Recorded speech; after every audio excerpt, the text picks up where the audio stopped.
Hey everyone, and welcome to An Eventful Life with Brad Cox and Shane Buzzer. I'm Brad. And I'm Shane.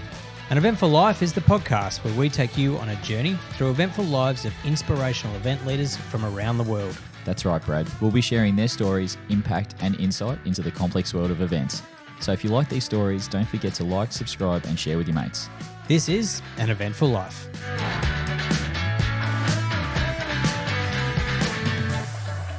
G'day, Buzz. How are you, mate? I'm good. How you doing? Yeah, all right. Another busy week, I assume, in your wonderful life of events? It is a busy week, but I don't want to touch on some boring work stuff. Let's talk more about what you're doing at the moment, which is coming in through Zoom in Bali. Is that right? Look, yes, I've been busted. So I'm on family vacation of all places, but couldn't miss out on this. But yes, I am in sunny Bali. The sun's out rather than the cold of Melbourne. So I'm just back from the breakfast buffet, mate. I'll be in about half an hour's time. We don't care. That's no, I'm joking. That's awesome. But in saying that, we haven't done this before. So, if you get a bit carried away, we can just hit the mute button on this one. Is that right? And then you're out? I'm sure you will. No. Yeah, it's the Buzz Show today, mate. Well, let's see how we go. But no, over you go. Do your intro. Buzz, today we're talking the commercial world of international events. Our guest is currently the Development Director for RG Live, a division of Sony Music, producing and promoting over 600 events worldwide, including the current global tour of Lightscape. Would you please welcome all the way from London, England, Mr. Joni Marks. Welcome, mate.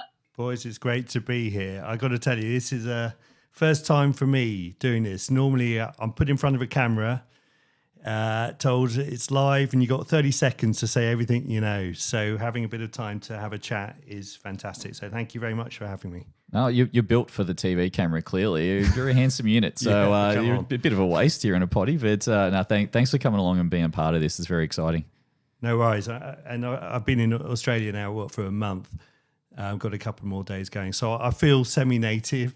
Yeah, but I think ready to head home. Okay, the cold weather. You're missing out on the European summer, mate. Yeah, come on, it's the Ashes kicking off today. Yes. Yeah. Oh, yes. I'm in the wrong country. Need to go back home very quickly. Now that I know you're into the cricket, lucky we're doing this now and not in 5 days' time. Yeah, true. No, we'll be right. Hey, Johnny, you've been involved in the commercial and development side of events for 15 odd years. As a commercial guy, you could have chosen a range of different industries. So why events for you, and what has kept you engaged in this industry over time? It chose me. I didn't choose it. I came across it. That's a common answer. Wow, yeah. That's a bit of a story. I had a broad commercial career. I was working in the gardens in London called Kew Gardens. And which is a wonderful organisation. I spent 7 years there, and quite frankly, we needed more people there. Okay. And we were looking at ways to do it. Gardens around the world are publicly funded. Traditionally, that funding's been declining and needs to find alternative ways to bring money in and bring a new audience in. So I explored ways in which to do that, and the obvious starting place was the evening time at winter because it was shut. Right. Which opened up a window, I guess, for you to opened up a window to say what can we do to show the gardens in a new way. So I explored different things. I met different producers, different designers, and through that came up with with Christmas at Kew, which was cold. Wet, windy, but the British public are used to that. Yeah. Yeah. So, we started that now 10.5 years ago. Wow. And it was from day one, it just caught us off guard. We were expecting 60,000 people, 130,000 people turned up. That's awesome. It was nuts. And we're very fortunate that every year it just sells out and has won all sorts of awards in terms of London's number one thing to do at Christmas. So that was over 10 years ago. And then I brought on a promoter to work with because the trustees at the time said this is a big risk. We need some external expertise to share that financial risk, but also to bring a new audience in. But how did you? I mean, sorry to cut in, Sure, Johnny, but you mentioned that you're expecting 60,000. Even that's really optimistic. What made you believe that you're onto something here, and that maybe you'd found a gap in the market for that Christmas period? It's a good question. It was, I mean, a lot of these things come down to gut feel, and particularly when you're starting something from scratch. It was a conversation I had with someone working in Missouri Botanical Gardens who did a Chinese Lantern Festival, which was not the same as what we were doing, but she said, this is a game changer. Right. So I got her designer to come over to the UK, design something for us, and they saw that and said, that is absolutely not us. But how can we create a version which fits in our landscape? And did you you talk about gut feel? Was the gut feel that there was an appetite for this, that just you were the ones that were going to be a part of launching it into the UK at that time or around Christmas time? Jesus, we keep on saying with the events world, it's an educated punt. Yeah. There's no precise formula. And God, this year we'll be in 35 cities around the world, well over 3 million people attending, but it's not a straight line up. You make decisions every day and hopefully the majority are right, but we've gone to places and it hasn't necessarily worked. Kew Gardens was just, I was working there, so had a pretty good feel of the audience profile and that there would be a level of hopefully demand there. Yeah, but then you take the plunge. And sorry, remind me, what year was that? That was 10 years ago. Okay. Yeah, 10 and a half years ago. Yeah, and inevitably, I mean, it's about building the right people around you. So early days, I needed to find the people who would buy into that. So the main people were Zoe and Ian, who head up our production operation company, Culture Creative, who just understood what it was required to work in that environment, to design something which was in keeping and appropriate for a World Heritage Site with listed buildings. And then Anthony, who is my colleague now, who understood that as well and understood from a commercial promoting business, it wasn't money first. Working in an environment like that, it was quality first. Right. And prepared to play the long game. Okay, which is important. Entirely. So, I met with all the main promoters out there, but he was the one who I could look in the eye and said, yeah, you get it. And so when you look at an event and its commercial value now even so, but during that sort of time frame of building the event, what are some of the key indicators you consider in determining its potential for success? Oh, I mean, in terms of do we go into a new territory or not? And how do we evaluate it? Whether you go to new territory or whether it's worth the investment for the promoter, sort of what are some of those sort of key considerations that you need to evaluate now? Yeah, I guess there is the tangible and there's the less tangible. So let's say we're approaching a new country or new city. We'll look at what else is going on there. What is that audience doing? How much are they spending to do it? So that's from a commercial perspective, and obviously the size of audience. Then there's the intangible, which is the key. It's finding the venue, but then most importantly, we work in these amazing venues, amazing botanical gardens around the world. And you've got to look at these people in the eye and say, are we going to be able to work together? Are you going to really partner with us to make that happen? That is the number one fact. You can't, I would say to my guys, we're not selling ourselves. We're looking for those partnerships because that will create longevity. I've no interest in going somewhere for a year. It's just too much time and effort for that. So we have these really long-term relationships where we're equal partners with those venues where you can sit around the table and we all have a shared interest in making it happen. So that's the intangible. That's probably the most important thing in terms of making it happen around the world. Have you had to walk away from some over the journey in terms of places where you would have loved to have done the event but gone through that process and gone, it's just not going to work for us? Oh, sure. I mean, some people just won't take our calls. And, it took me. Yeah. I mean, it took me 5 years to get into Brooklyn Botanical Gardens. But the gardens were so magnificent that you just got to play the long game. But sometimes it needs a change of personnel or a change of objectives or something fundamentally shifting there. But and sometimes it happens really quickly. So Brisbane came to us 10 weeks ago, and we're delivering an event there in September. Wow. Okay. Wow. Yeah. And in the instance of Brooklyn, you mentioned what a beautiful space it is, and it took you so long to make that work. Was that just about, I guess, being put in front of the right person, or being connected with the right person who understood what you were bringing in and could, I guess, I don't know, see the vision?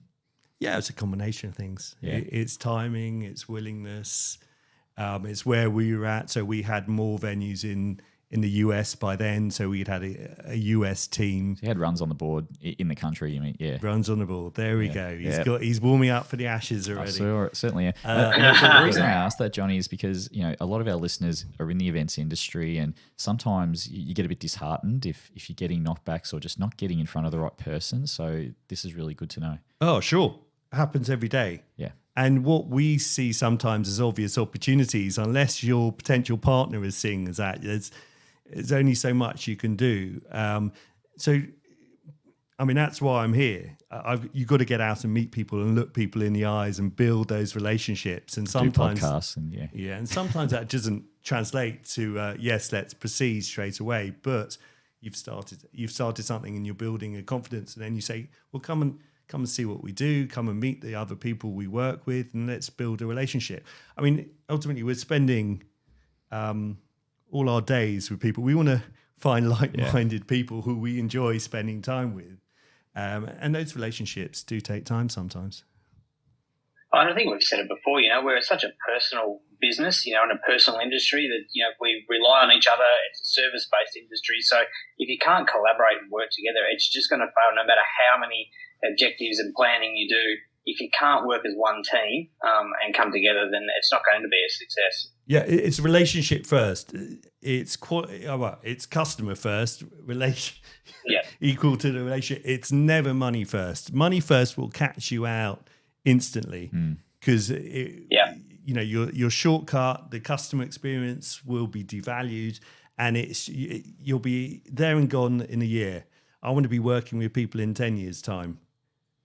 Yeah, and interestingly, talking about people, in 2016, he moved over to Raymond Gabay as an international company owned by Sony Music, promoting over 600 events and music productions each year.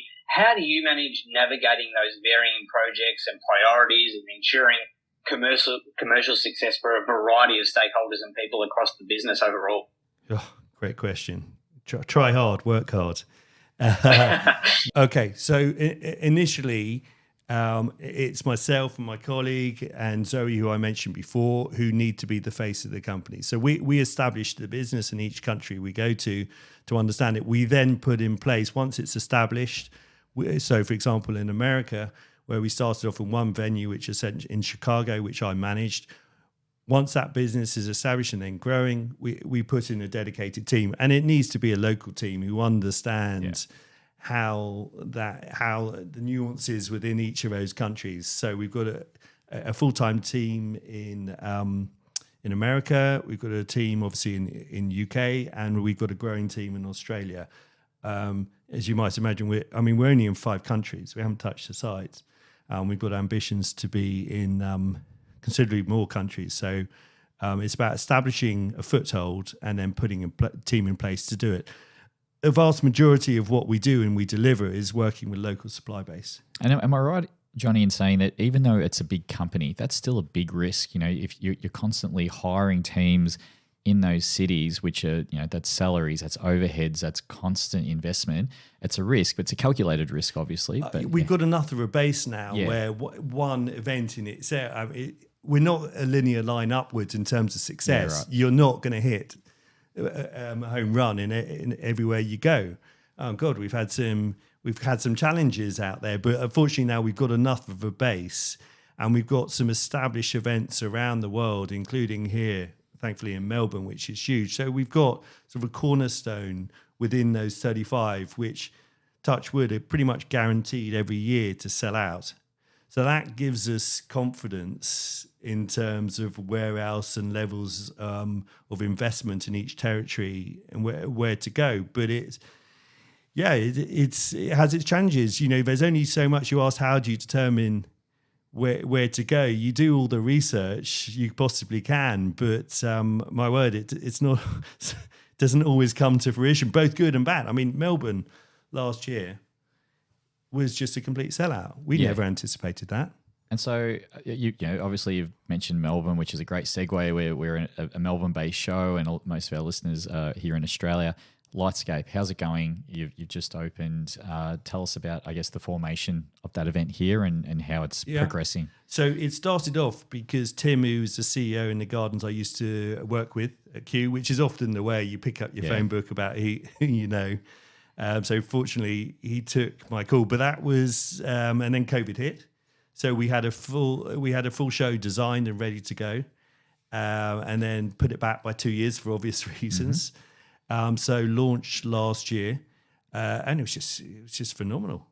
It was our best ever first year event. Wow! I mean, I think it's in the public domain. We got close to 250,000 people there. God, the Melbourne audience, did they go for it? We go to everything. Wow! And you just told people who came told everyone else. Yeah. And the momentum took over. It was phenomenal. So we've gone from Melbourne to now operating in Sydney as part of Vivid, and then we've launched in Perth, which opens tonight. Brisbane, I mentioned earlier, which kicks off in September, and then we've launched something entirely new in Sydney, which is called Dark Spectrum, which is in the Wynyard Tunnels in central Sydney. Which is something completely different, which was brought to us with Culture Creative from Mandy Lights, who's an Australian producer and creator. And that's a very different audience. So playing loud and in-your-face music, bringing in the Instagram brigade. That's going great guns. And we've wanted quite some. Very cool. It is really very cool. For quite some time, we've wanted to do something where we're not reliant on good weather. Yeah, that would be nice, right? Interesting. That what we do.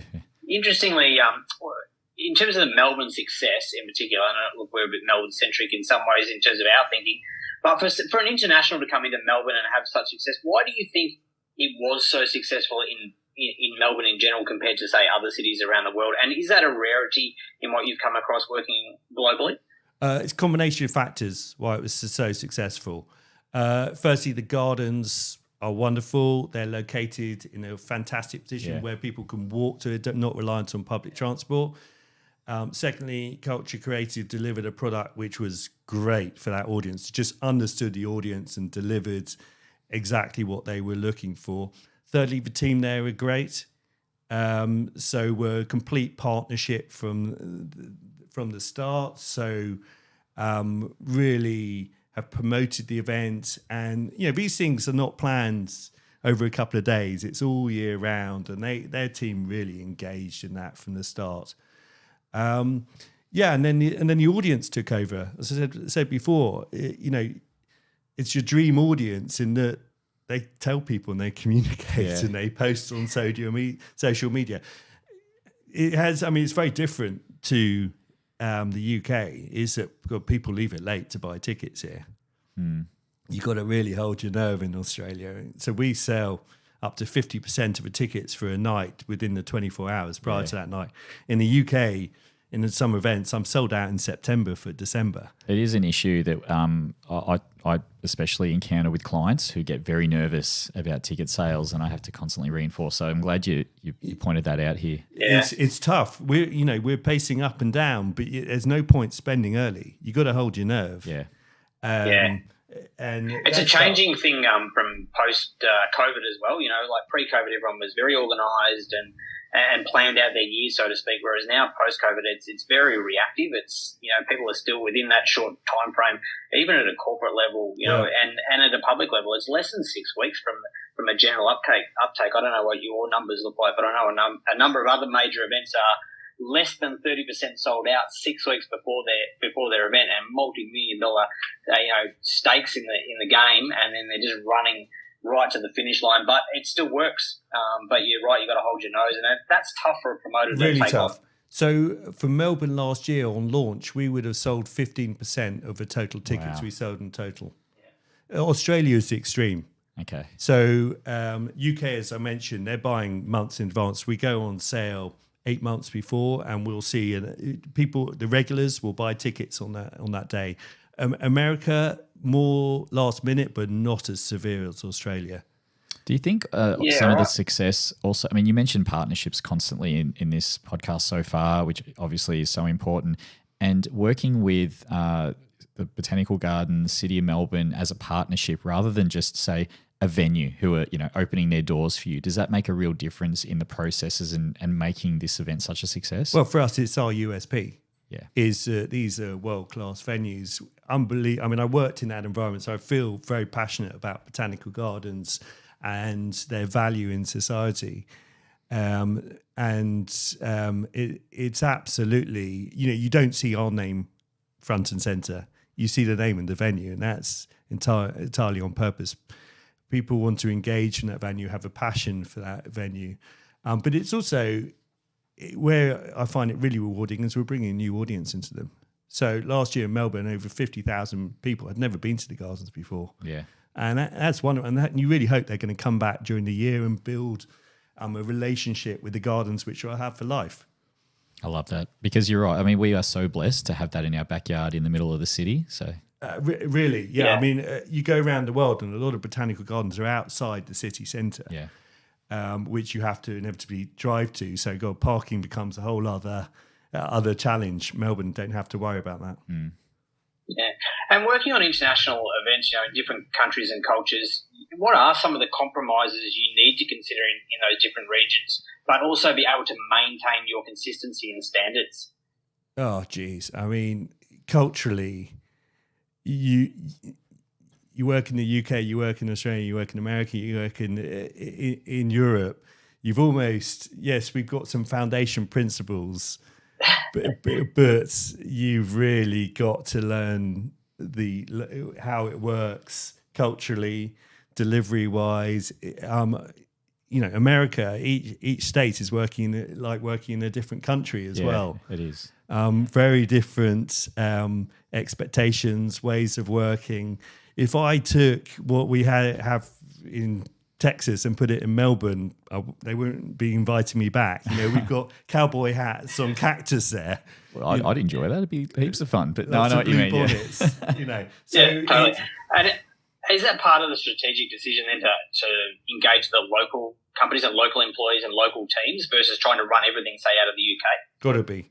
Yeah, it's got to be about personal relationships. And it's also about engaging local supply base, which has got to be a good thing, particularly if you're involving local councils. We also work with local artists. So wherever we go, we're reaching out. So in Melbourne, you'll see a lot of local artists. The whole soundtrack last year was delivered by a local artist.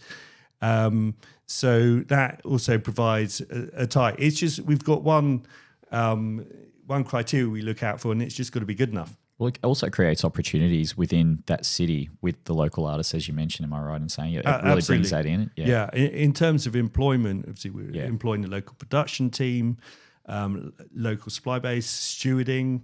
Although you do have a POM working Melbourne at the moment. My daughter has come over. Ah, nice. It's great to see her every night. But that's fantastic to provide a meaningful difference to the local economy. Yeah. And to does that help the seller as well, mate? Sorry to interrupt you there, but does that help in terms of the pitch into new cities and stuff to say, hey, we're going to utilise it and sort of make an impact into that local economy? It does. I mean, the first thing we do in every event is we have a preview night where we invite all the staff and their family and friends. So last night in Melbourne, we had close to 2,000 people in there.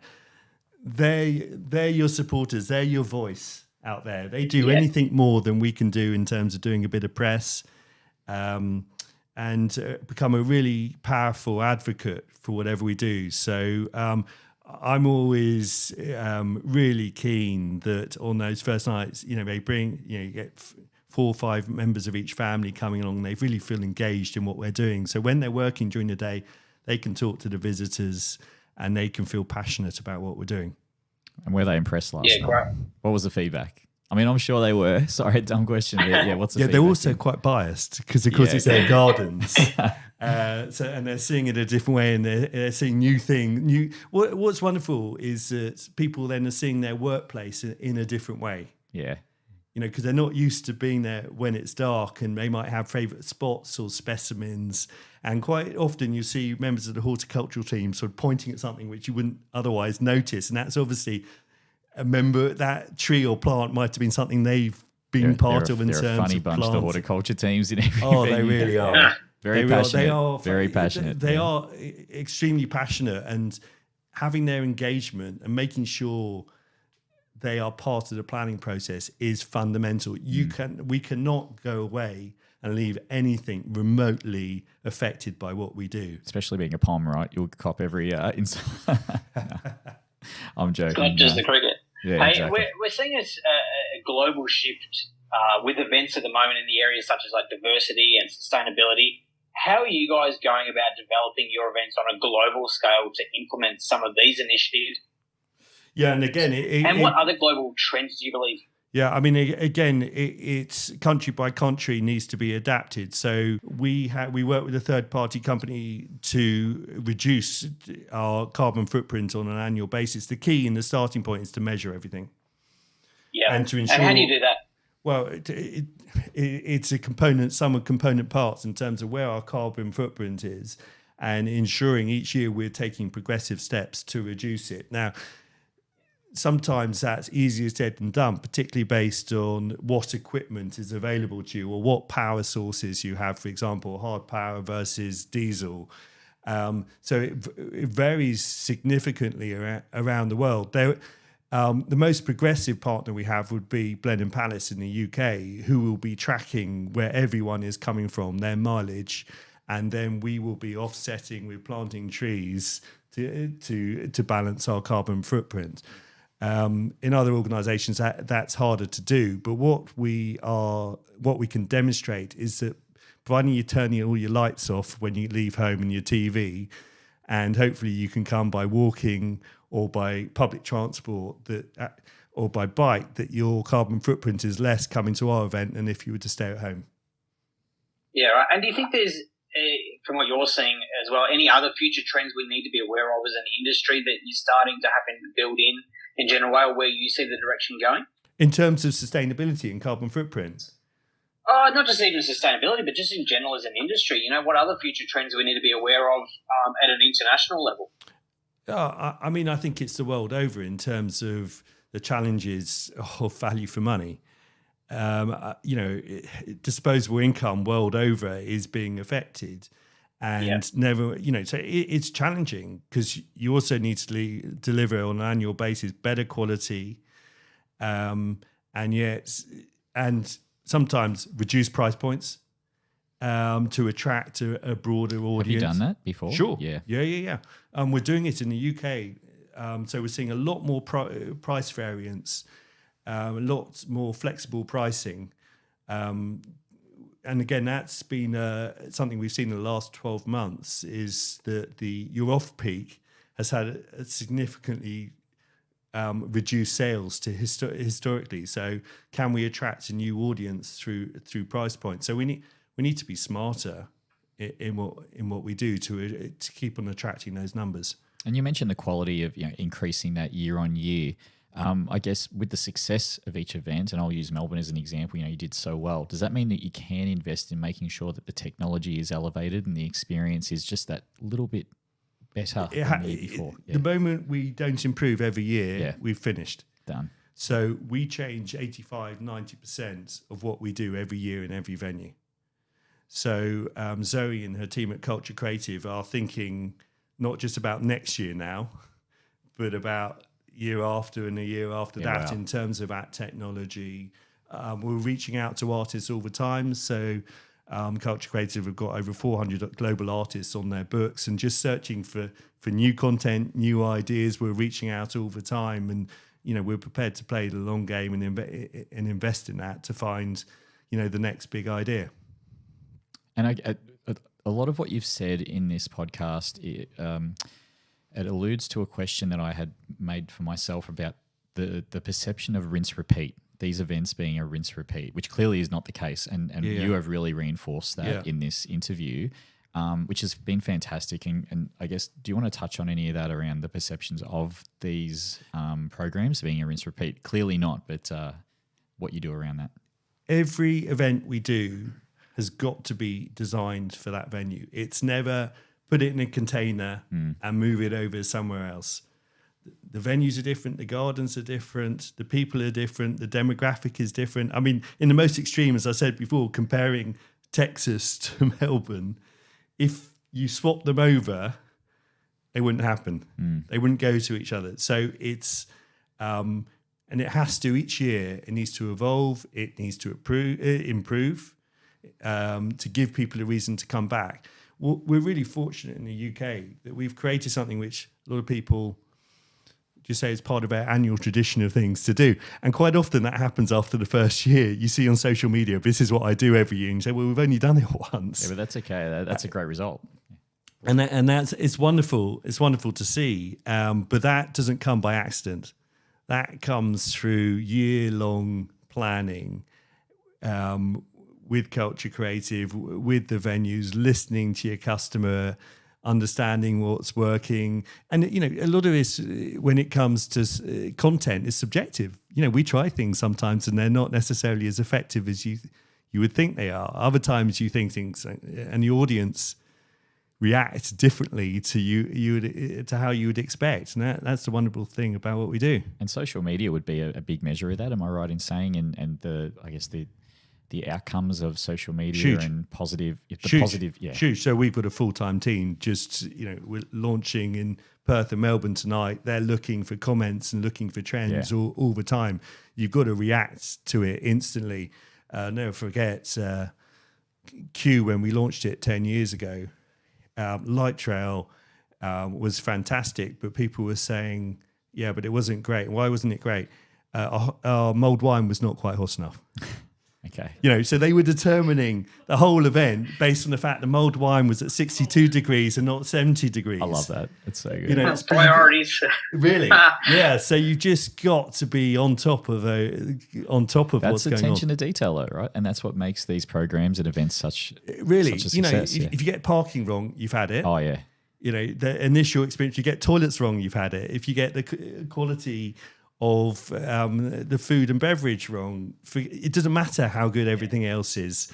They'll say you come back to what you said at the start. You know, it's customer first, and it's all customer experience driven. So, and if the customer touch points are not correct, then it doesn't matter how good your show is, you've lost them.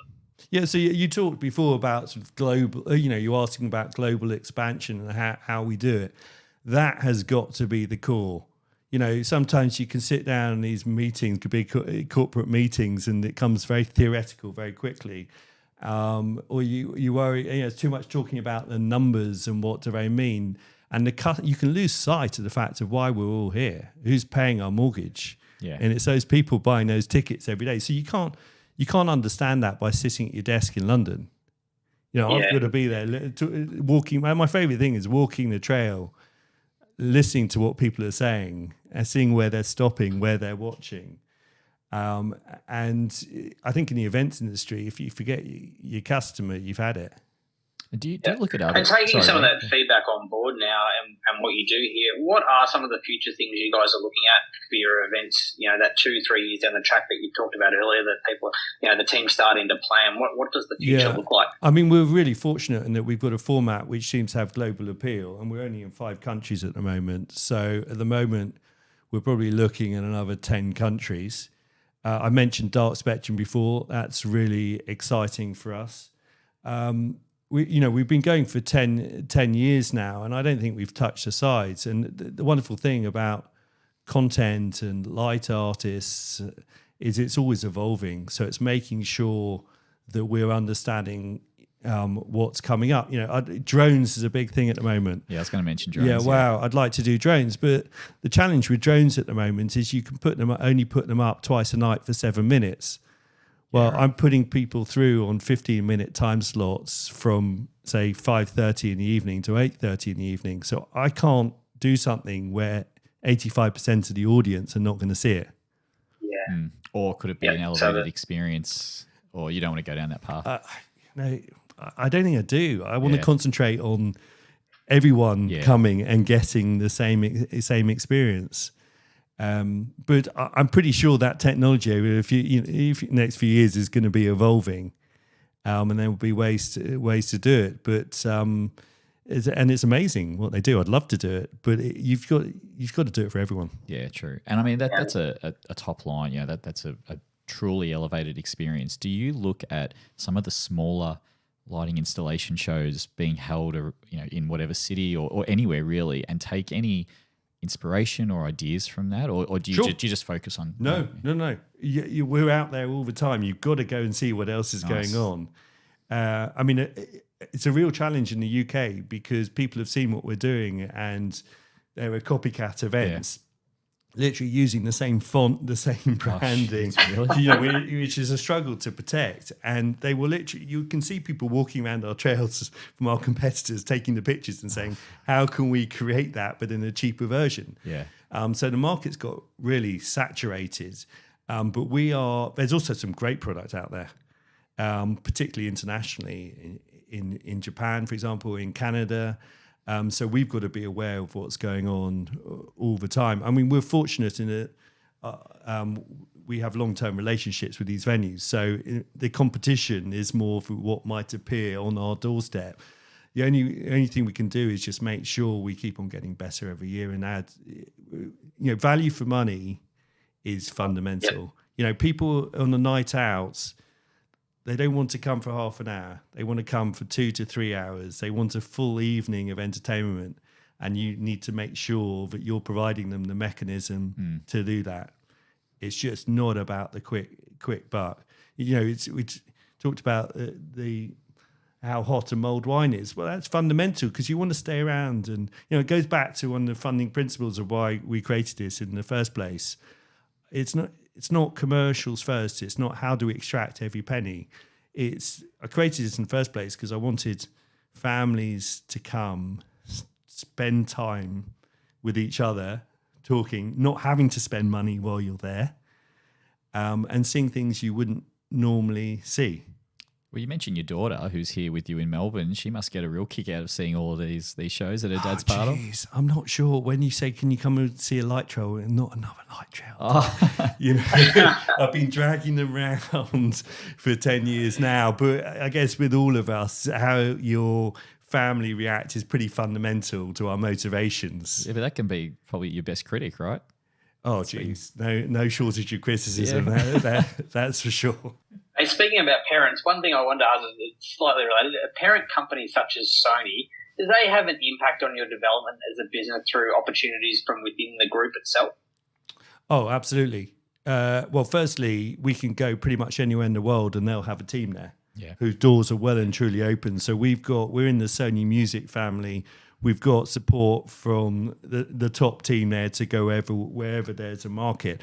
That's an unbelievable basis. So we don't have the complexity of trying to understand locally the legal side of things, the financial side. That's ready to go. And then there's support throughout the Sony family. And you talked about development. We're working with the Sony Electronics division in terms of their technology and how we might be able to apply it. So obviously, we've got Sony Music, Sony Pictures. There's all sorts of intellectual property. And it's a very inclusive company. It's been fantastic for us. They've been very open, saying they want to diversify beyond live music. And so are building a suite of promoting production content partners to work with to do that. But it's been fantastic and really privileged to be part of that organisation and yet have some autonomy to go essentially wherever we want in the world. So am I coming to you for concert tickets from here on? Is that? I'm pretty good. Excellent. Actually, I've got to say one of my favourite artists I've ever promoted is an Australian who you probably know called Tim Minchin. I've met Tim Minchin. He's a good lad, isn't he? Yeah, and he was entirely the same backstage. We couldn't get rid of him at the end of the evening. He was great value. Fantastic. Hey, talking about momentum and great Australian traditions, we'd like to finish this up with Buzz's rapid fire questions is the segment we call it. So I'm going to hand over to my partner in crime, Buzz. Let's hit Johnny up with what you've got today. Boys, this was sounding so nice and relaxed. Now suddenly it sounds like I talked about the live camera. I've got to tell you, when I did my first live interview 10 years ago, it was on national TV. And the first question they said is, when is it going on till? And I missed the end date by 6 months. Oh yeah. Fortunately, I managed to laugh it off and said maybe Christmas should go on until July in the UK. That's the answer to all our problems. How was the PR team on that? How's it? How was the PR team on the back of that interview? And I think I'm just about managed to dig myself out of excellent. it. But after that, this is pretty fine. Okay. Well, I've noticed you have tensed up a little bit, but please relax. These are just short, sharp questions for the audience to get a bit more of an insight. Okay. This isn't scripted. But Ashes? What's the result? Cricket Ashes for anyone listening at home. Oh my God, it was going so well until then. What's the result? Oh no. What do I want the result to be versus who I would put money on? I'm afraid I do think Australia are going to win. Good answer. I think it would be 3-1. Yep. Okay, I'll cop that. Favourite venue to attend an event? That's like asking who's my favourite child. Anywhere in the world. We're really lucky in that we put concerts on in the Royal Albert Hall in London. That's pretty spectacular. We've got the Ministry of Sound coming up with an orchestra in September. We've got 2 shows on in one day. That's going to be pretty good. Blenheim Palace I'm so privileged as I get to see some of the best venues in the world. Chicago Botanical Gardens is pretty world class, but you know what? I'm in Melbourne today, so Melbourne's my favourite. Okay, there you go, buttering us up. It's good. Now, what do your Christmas lights at home look like each year? Well, fortunately, I celebrate Hanukkah. Okay, you got all the answers here. What advice would you give 21-year-old Johnny? Just stick to what you enjoy. Yep. Yeah, you know, you can. I was very competitive. Always wanted to climb the ladder. You know, always thinking there was some sort of competition. And the moment you hopefully get a bit of maturity and realise it's not a race, it's really about your own self-development and happiness, then you're in a good place. Love it. What's the best piece of advice that you've ever received? Keep it simple. Yep. It is. Get it from my dad. Yeah. And the last one, you got 3 people coming to your place. Who are they and what music are you putting on? Well, I've got 3 kids. Yeah. And my wife. I have 4. 2 of them are twins. Okay. So does that count? Sure. And what music are you putting on? Whatever my wife wants to listen to. Oh, well. Now, come on. You got to pick one. Pick one. If you, no. If there was one, for me, Elton John. No, good answer. And sorry, I do have one more that, thank you, producer. Vegemite or Marmite? Come off it. Are you kidding me? You're asking a POM that question. Of course I am, yeah. Up until now, you've done brilliantly. Yeah. Your questions have been thought through. So does that mean we're not having a beer after this? Is it? Don't forget where you are at the moment. You can go and stick your Vegemite with your ashes. Very good answer. No, well done, Johnny. Well played. Yeah, nice one. Hey, Johnny, thanks for joining us on Eventful Life. It's been an amazing chat. I think we could talk for hours on this topic. It's such intrigue. It's so intriguing, but what you guys are doing on a global scale is phenomenal. It's amazing to see such new initiatives coming into the event space in particular. But for you personally, thank you very much for your time and joining Buzz and I. We guys, really appreciate it. Not at all. I really appreciate you going to and doing some research. Sometimes you're traveling the other side of the world, and sometimes you don't quite clock sort of what you're doing. And so I really appreciate you taking some time to look into what we do. And are you coming? Have you got tickets? Absolutely. No, well, I'm Aussie, so I'm waiting till the last minute to buy my ticket. But yes, I am coming. Yeah, I haven't got them yet, but I'll get home tomorrow. So they're waiting for comps. Charge them double. For sure. No, I'll pay my hard-earned. But thanks so much, Johnny. I've really loved this chat. It's been really insightful and appreciate your time. And I hope you enjoy the rest of your time here in Melbourne. Good luck with it all. Come on the Poms. Yeah. Okay. Here we go. Right. Thanks, mate. Cheers. Thanks for listening to An Eventful Life. And if you like what you hear, don't forget to subscribe to listen to more episodes. I'm Brad. And I'm Shane, and this podcast is produced by EOS Creative. See you next time on An Eventful Life.